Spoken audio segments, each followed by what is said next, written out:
Ғабит Мүсіреповтің «Ұлпан» атты романы 19 ғасырда қазақ елінде болған тарихи шындықтарға негізделген көркем шығарма. Бұл романның басты кейіпкері Есеней қалың керей уақыты билігін мықты ұстаған аузы дуалы би, атақты бай болған. Ол қалың жылқыларын өзінің жауынгер досы Артықбай батырдың жайылымына жайып келе жатқанда Ұлпанды кездестіріп, Ұлпан елеулі сөзбен жеңіп арыз төлеттіреді. Осыдан 13 жыл бұрын Ұлпанның әкесі Артықбайдың үйінде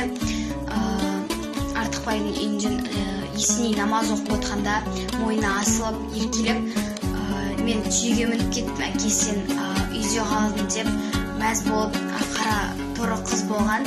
Қазірде құсбегі жылқышы аңшы ат бойында өскен батыр қыз атанады. Есеней елуге келіп ел ағасы атанып бір балаға зар болғанда осы Ұлпанға ғашық болып, Ұлпанды екінші әйелдікке алады.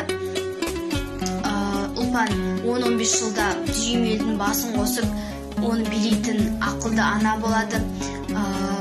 Оны бүткіл торғай өзі Есенейдің есімімен қатар Ұлпанның есімімен жайлады. Есеней 9 жыл бойы төсек тартып қайтыс болады.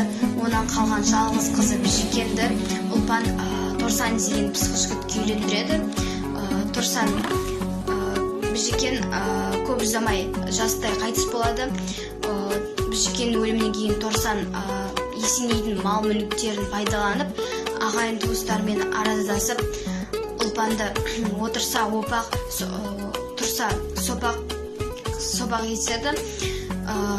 Бұл қорлыққа шыдай алмаған ер мінезді Ұлпан маған істеген қорлықтарын өзінің басына келсін деп қарғыс тілейді.